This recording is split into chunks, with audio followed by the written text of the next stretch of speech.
Hello students, welcome to EVS class and we were reading chapter number 8, that is the world of animals. But in previous video we have read about classification of animals on the basis of their habitat. Forest, desert, polar regions, oceans and freshwater animals we have read about. Today we will read further.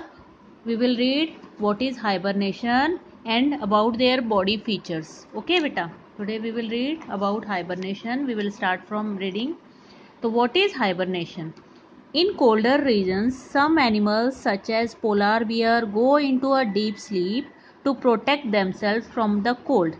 बेटा जो colder regions होते हैं, बहुत ठंडे area होते हैं, जैसे polar regions जहाँ पे पूरा साल बर्फ जमी रहती है, वहाँ पे क्या है, कुछ जानवर जैसे पोलार बियर है वो गहरी नींद में चले जाते हैं. ठीक है, गहरी नींद में सो जाते हैं अपने आप को बचाने के लिए, ठंड से, अपने आप को ठंड से बचाने के लिए. गहरी नींद ये नहीं, नई नींद तो हम भी सब सोते हैं, लेकिन वो कई महीने, कई दिनों तक या कई महीनों तक सोते हैं, उसे कहते हैं डीप स्लीप. ठीक है, this state of inactivity is known as hibernation. इस स्थिति को, इनएक्टिविटी मतलब अकार्य, मतलब कार्य ना करने की स्थिति को, यानी सोने की स्थिति को क्या कहते हैं, जो डीप स्लीप को क्या कहते हैं, हाइबरनेशन. तो वो किस लिए डीप स्लीप करते हैं, ताकि बहुत ज़्यादा ठंड होती है जब वो सो जाते हैं, ठीक है, कई महीनों तक, ताकि वो ठंड से बच सके. तो इस इनएक्टिविटी को क्या कहते हैं, हाइबरनेशन. इस इनएक्टिविटी को क्या कहते हैं, हाइबरनेशन. नेक्स्ट बेटा, during summer some animals like lungfish and crocodile go to sleep to escape the heat and water scarcity. अब गर्मियों में क्या करते हैं, कुछ एनिमल्स जैसे लंगफिश है, क्रोकोडाइल है, ठीक है, ये क्या करते हैं, ये भी गहरी नींद में चले जाते हैं. किससे बचने के लिए, एस्केप मीन्स बचना, एस्केप मीन्स बचना. किससे बचने के लिए, हीट और वाटर स्केर्सिटी से बचने के लिए. हीट यानी गर्मी और वाटर स्केर्सिटी होता है पानी की कमी से बचने के लिए वो गहरी नींद में चले जाते हैं. This state of inactivity is known as aestivation. इस स्थिति को एस्टिवेशन कहते हैं. इसको क्या कहते हैं, एस्टिवेशन. ठीक है बेटा. अब हम एनिमल्स की बॉडी फीचर्स के बारे में पढ़ेंगे. फीचर्स यानी विशेषताएं. बॉडी तुम्हें पता ही है. स्केल, पहली है scale. Snakes, crocodiles and lizards have scales on their bodies to prevent water loss. अब स्नेक है, क्रोकोडाइल है, लिजर्ड है, वो क्या है, उनकी बॉडी पे स्केल्स होते हैं, स्केली बॉडी होती है उनकी, ताकि वो बच सके वाटर लॉस से. देखो गर्मी में बहुत ज़्यादा हमारी बॉडी से भी वाटर लॉस होता है जब हम धूप में जाते हैं, है ना. तो क्या होता है, हमें बहुत ज़्यादा प्यास लगती है हमारी बॉडी से, क्योंकि वाटर लॉस्ट हो जाता है.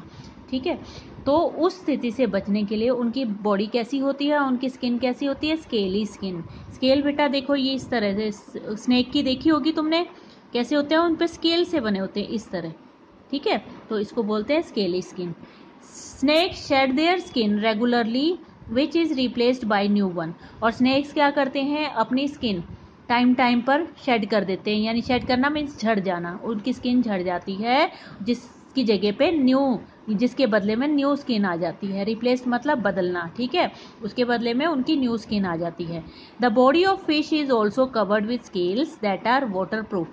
अब जो फिश की बॉडी है वो भी स्केल से कवर होती है, जो कि वाटर प्रूफ होती है. अब वाटर प्रूफ क्या चीज़ें होती है, जो वाटर से ख़राब नहीं होती है, जिनके अंदर वाटर नहीं जाता. ठीक है, तो उसकी भी स्केली स्किन किस काम आती है, do not let water come in contact with skin. तो उसकी जो स्किन में स्केल होता है वो किस में हेल्प करता है, वो वाटर को उसके स्किन के कॉन्टैक्ट में, उसके स्किन के संपर्क में नहीं आने देता, किसके, फिश के.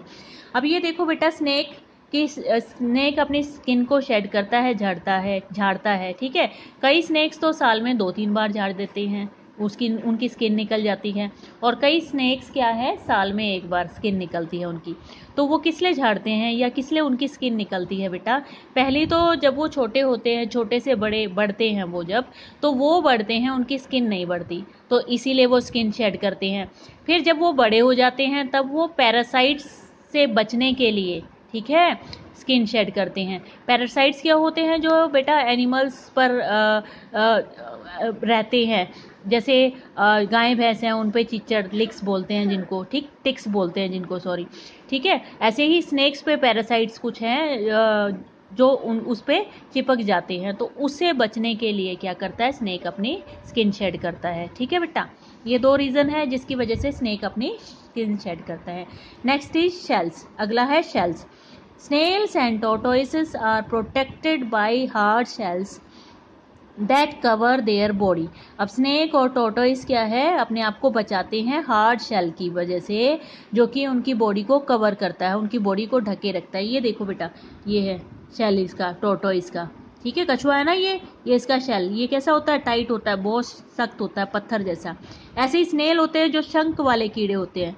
शंख वाले कीड़े देखिए, शंख होता है उनके ऊपर, तो वो कीड़े होते हैं, तो उनको स्नेल बोलते हैं। ठीक है बेटा, when these animals sense danger, they put their head and feet inside their shells to protect themselves।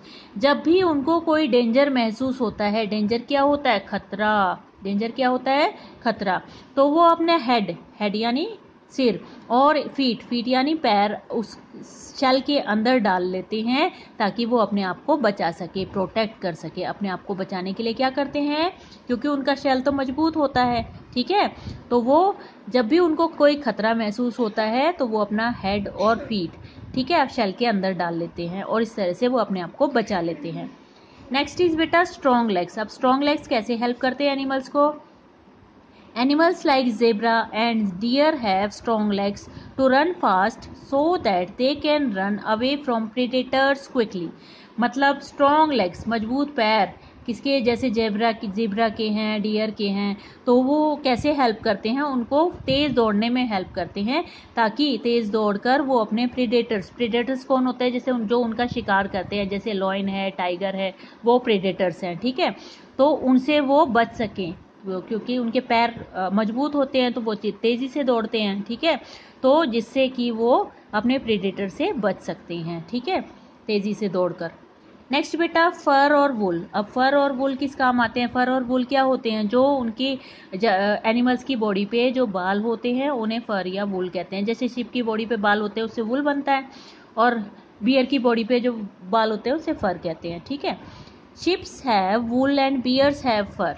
Ships के वुल होते हैं और बियर के फर होते हैं। उनके बाल को ही कहते हैं, बालों को भी ही, जो उनकी बॉडी पे होते हैं। ठीक है, on their bodies these covering protect them from cold. अब ये जो बाल होते हैं, उनकी बॉडी पे जो फर और वुल की कवरिंग होती है, वो उनको ठंड से बचाती है। ठीक है, उनको क्या करती है, ठंड से बचाती है, उनकी बॉडी को गर्म रखते हैं ये फर या वुल। ठीक है, नेक्स्ट बेटा some animals like chameleon blend themselves with their surroundings in such a way that they cannot be spotted easily by predators। अब कुछ एनिमल्स जैसे कैमिलियन है, कैमिलियन क्या होता है बेटा, गिरगिट, ठीक है, जिसे तुम करेलिया बोलते हो। ठीक है, तो वो क्या करते हैं, वो अपने आप को ब्लेंड कर लेते हैं, मिला लेते हैं। ठीक है, अपने सराउंडिंग के हिसाब से, अपने आसपास जैसा है एरिया उसके हिसाब से अपने आप को मिक्स कर देते हैं। जैसे अब कैमलियन है वो मिक्स कर देता है, जैसे पेड़ पे होता है तो वो ग्रीन कलर का होता है, ज़मीन पे दिखाई देगा तो उसका कलर ज़मीन जैसा ही होगा, ब्राउन कलर। तो इस तरह वो अपने आप को उसमें कलर में मिक्स कर लेता है, ताकि उनको कोई देख ना सके, स्पॉट ना कर सके, मतलब ताकि उनको कोई देख ना सके, और इस तरह वो बच जाते हैं प्रेडेटर से, अपने शिकार होने से बच जाते हैं। प्रेडेटर्स मतलब जो उनका शिकार करते हैं उनसे बच जाते हैं। ठीक है बेटा, this type of adaptation is called camouflage. इस टाइप की एडाप्टेशन को, इस टाइप से ढलने को क्या कहते हैं, कोमियोफ्लेग। क्या कहते हैं, कोमियोफ्लेग। ठीक है बेटा, तो वो क्योंकि कलर चेंज कर लेता है, कैमलियन जहाँ जिस भी जगह पे बैठता है उसका कलर वैसा ही हो जाता है, तो वो अपने सराउंडिंग के हिसाब से अपने आप को ढाल लेता है ताकि उसको कोई देख ना सके। ठीक है, इस तरह वो किससे बच जाता है, अपने प्रेडेटर से, अपने एनिमीज से कह सकते हो, या जो उनका शिकार करते हैं उनसे। ठीक है, इस एडेप्टेशन की प्रोसेस को क्या कहते हैं, कोमियोफ्लेग। क्या कहते हैं, कोमियोफ्लेग। ठीक है बेटा, now we will read about classification of animals according to their eating habits. उनकी खाने की आदतों के हिसाब से उनको अब डिवाइड करेंगे, हम पार्ट्स में बांटेंगे। फर्स्ट इज बेटा हार्बीवोरस और प्लांट ईटिंग एनिमल्स। हार्बीवोर्स और प्लांट ईटिंग एनिमल्स। अब हार्बीवोर्स कौन होते हैं, Harvey means plant, verse means जो प्लांट खाते हैं। ठीक है, तो प्लांट ईटिंग एनिमल्स, हम इसको कह सकते हैं plant eating animals are called herbivores. जो एनिमल्स प्लांट खाते हैं वो हर्बीवोर्स होते हैं। ठीक है बेटा। Cow, camel, rabbit and deer use sharp cutting food front teeth to cut plants and wide and strong grinding teeth to pull and chew them. अब ये इनके काऊ, जैसे काऊ है, कैमल है, रैबिट है, डियर है, ये क्या है? हर्बीवोर्स एनिमल है, क्योंकि ये प्लांट्स खाते हैं। तो इनके क्या है? शार्प टीथ होते हैं, जो आगे के दांत होते हैं शार्प होते हैं, ताकि वो प्लांट को कर सकें। ये देखो, ये दांत दिखाए हुए हैं, पैने शार्प होते हैं। ठीक है, तो वो प्लांट को कट कर देते हैं। और जो बाद के दांत, पीछे के दांत होते हैं, वो वाइड चौड़े होते हैं, ताकि वो उसको खींचकर चबा सके। किसको? प्लांट्स को। ठीक है बेटा। नेक्स्ट इज कार्निवोर्स एनिमल और फ्लैश ईटिंग एनिमल्स। तो कार्निवोर्स मतलब जो फ्लैश खाते हैं, उन एनिमल्स को कार्निवोर्स एनिमल्स कहते हैं। तो अगर तुमसे कोई पूछे हु आर कार्निवोर्स एनिमल्स या व्हाट आर कार्निवोर्स एनिमल्स, तो तुम क्या बोलोगे? Flesh eating animals are called carnivores animals. Tigers, lions and wolves use sharp tearing teeth and claws to tear the flesh of their prey.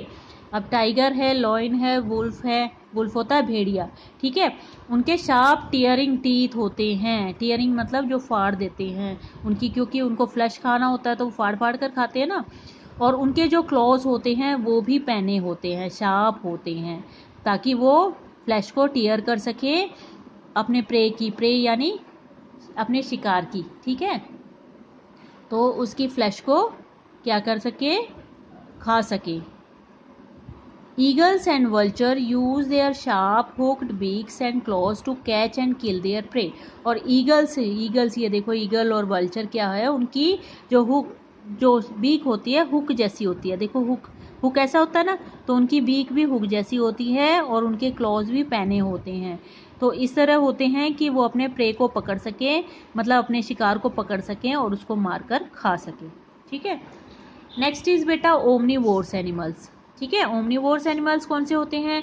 जो animals बेटा plant और flash दोनों चीज खाते हैं, उन्हें हम ओमनीवोर्स एनिमल्स कहते हैं। Animals that eat both plants and flesh are called omnivores animals.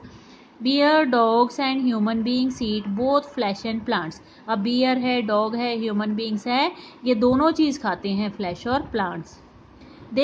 तो इनको क्या कहते हैं? Omnivores animals. They use their sharp front teeth and strong grinding teeth to eat them.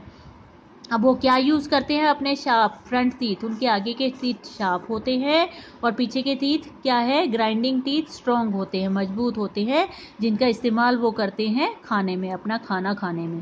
Crows have knife shaped beak that enable them to eat fruit. अब crows की कैसी beak होती है? ये देखो, नाइफ शेप। नाइफ क्या होता है? चाकू जैसी बीक होती है, जिससे वो फ्रूट, सीड और इंसेक्ट्स को खा सके। सीड क्या होता है? दाने, बीज। ठीक है।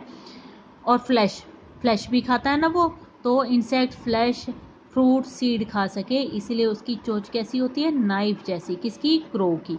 तो ये सारे एनिमल्स कौन से हैं? डॉग है, कैट है, क्रो है। ठीक है, ये सारे कैसे एनिमल्स हैं? Omnivores animals. कैसे एनिमल्स हैं? ओमनीवोर्स। अब एक फैक्ट दे रखा है बेटा, any animals with backbone an animals with backbone is known as vertebrate. जो एनिमल जिसकी बैकबोन होती है, ठीक है, जिसकी बैकबोन यानी रीढ़ की हड्डी होती है, उसे वर्टिब्रेट कहते हैं। एंड एन एनिमल, एनी नहीं है, ये एन है। ठीक है, an animal without a backbone is known as invertebrate. अब जो एनिमल जिसकी बैकबोन नहीं होती, उनको इनवर्टिब्रेट कहते हैं। ठीक है, अब वर्टिब्रेट में डॉग, कैट, ठीक है, ह्यूमन बीइंग सारे आ जाते हैं जिनकी बैकबोन होती है। और इनवर्टिब्रेट में क्या आएंगे? एंट है, जैसे आंट, ठीक है, चींटी, ठीक है, जैसे स्नेल है, ठीक है, जैसे कैटरपिलर है। तो इनकी क्या है? इनकी रीढ़ की हड्डी नहीं होती, इसलिए वो इनवर्टिब्रेट होते हैं। ठीक है, जिनकी बैकबोन होती है वो वर्टिब्रेट होते हैं, जिनकी बैकबोन नहीं होती वो इनवर्टिब्रेट होते हैं। बेटा, now your lesson is complete. So you read the chapter carefully, and if you have any doubt you can ask me. Thank you. Have a nice day.